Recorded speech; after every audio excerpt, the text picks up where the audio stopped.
This is Gina Rubio, and she's here at the family shelter with her 4 kids. Araya is the little one that just got born, and she has 3 others, Moses and Aiden, and her oldest one is Jacob, and I'm going to be talking to Jacob in just a minute here. And what I want to ask you about, Jacob is 11?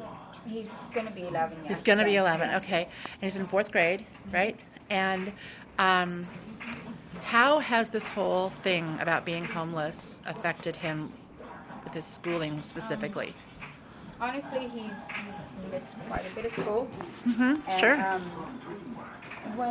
When we had our home and we were stable, he was like proficient in all his tests and everything. He seems really bright. Yeah, he's a really smart kid, but he's missed so much school that it's just affecting all his work. He's been to like, I think, 4 or 5 different schools just at the beginning of this year. Wow. Yeah. So you've worked really hard to keep him in school. Yeah. Yeah. Wow. But you still missed half the year, Jacob? Yeah. Really? And you're in school now? That's cool. Okay, we're going to talk in just a second. I'm going to talk to your mom right now, okay? So he's still getting good grades, but do you feel like he's on a par with the other kids at this point, or? No, I know that. I've even talked to him, and I told him, that I'm sorry about all this, because I know it's affecting his grades. And I know that he's really smart and he can do so much better.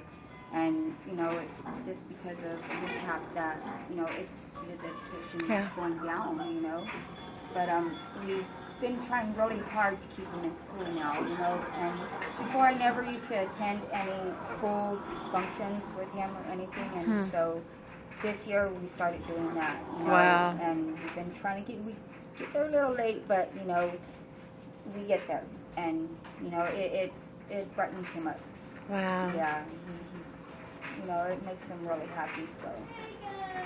So it sounds to me like you're working even harder at his schooling since you've been homeless. Yeah, he travels about an hour to school on the bus by himself. Wow, does he go to the school he used to go to before you came here? Or? Kept him at the school, the last school that he's at right now, because he's doing so good there.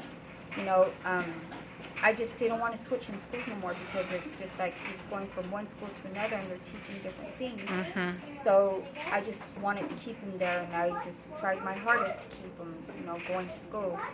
And so we had to do this trust thing to where, I had to let him go ahead and go by himself every morning, and then come home from school, It's scary. So you've been in other shelters, right? Just one. Just one other shelter. Did they have anything for the kids there for their education? No. And did they have anything here?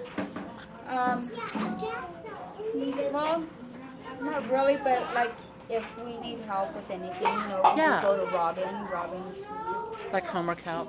The greatest thing that happened to us, And I mean, we just can't stop saying it enough here, None of us want to leave, She seems like a really loving woman, but this is a short-term place, so they don't really do a lot of things like that. It's just in a matter of a couple of weeks, I was on my feet after coming here. I came here, I didn't even have a change of clothes. I was in the same clothes for weeks. My kids, they didn't shower, nothing. As soon as we came here, we walked into the rooms and I just gasped. The rooms were so beautiful, decorated, everything. It was just wonderful. My son goes, it's like Christmas again. We took a shower and we slept on a bed for the first time in a year.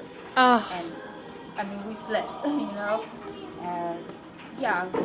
started getting up and we started doing things, and Robin kept telling me, you need to rest, but I just had to keep going, coming here just made me keep going.